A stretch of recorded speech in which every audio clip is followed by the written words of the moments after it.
Hoje, a gente vai desvendar um mistério que está bem no coração de uma das histórias mais famosas do mundo.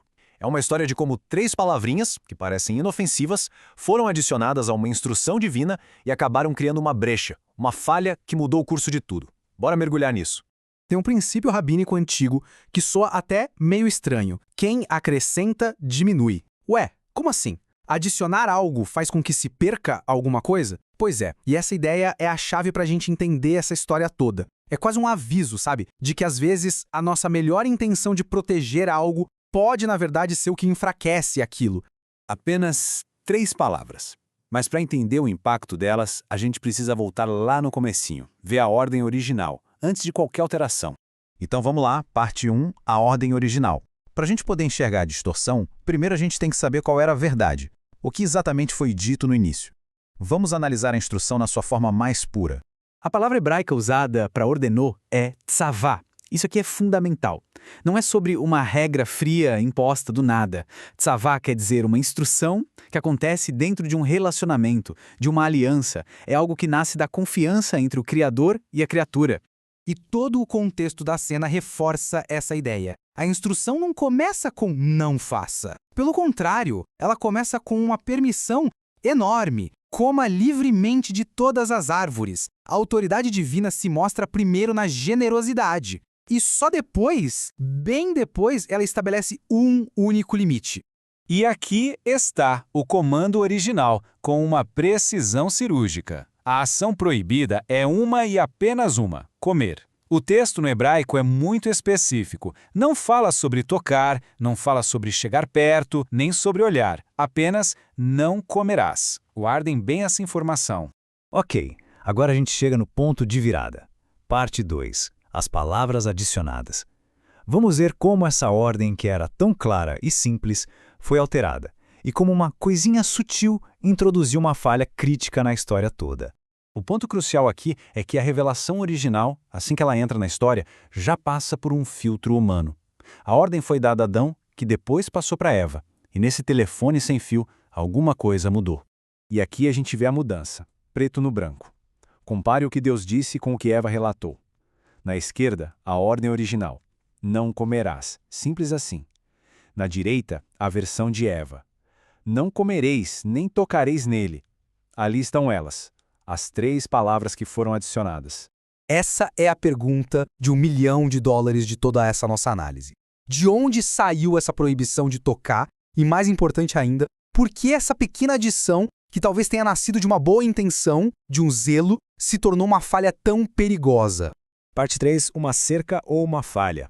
Para a gente entender a lógica por trás de adicionar algo, a gente precisa explorar um princípio chamado SIAG.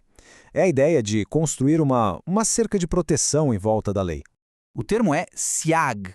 E a ideia é bem simples, na verdade. Para não correr o risco de cair de um penhasco, você constrói uma cerca a uma distância segura da beirada. É uma medida de proteção, uma regra extra para evitar que a regra principal seja quebrada. E essa pode ter sido a intenção por trás do não tocarás.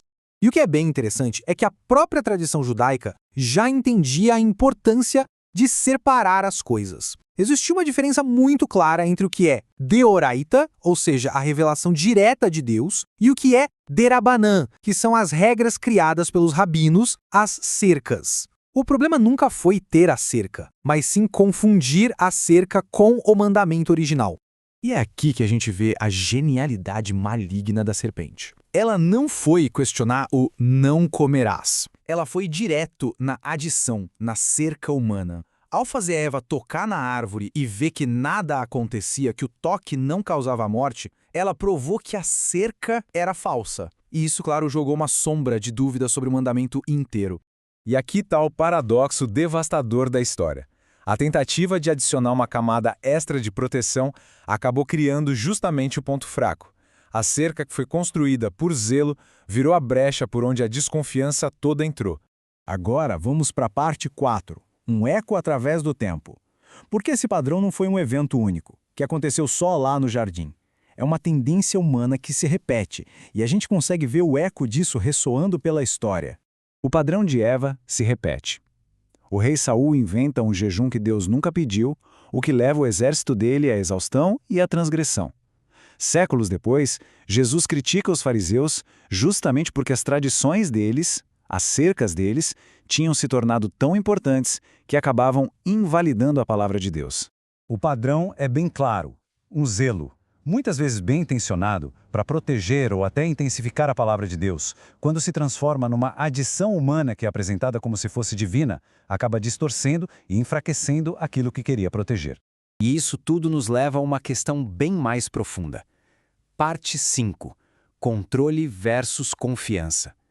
Por que existe essa tendência de adicionar regras? A resposta talvez esteja em duas lógicas que vivem em conflito na vida espiritual: a lógica do controle e a lógica da confiança. O pensamento hebraico fala de duas eras. De um lado, Haolam Hazé, esta era presente. A lógica dela é a do controle, do gerenciamento de riscos através de sistemas, de cercas. Do outro lado, Haolam Rabá, a era que está por vir, cuja lógica é a da confiança, do relacionamento, da transformação que vem de dentro. Então, construir cercas e mais cercas é uma estratégia típica dessa era presente. É uma tentativa humana de gerenciar a santidade, de controlar o risco de falhar usando estruturas externas. É a lógica do medo, não a da confiança. E aqui está o perigo final.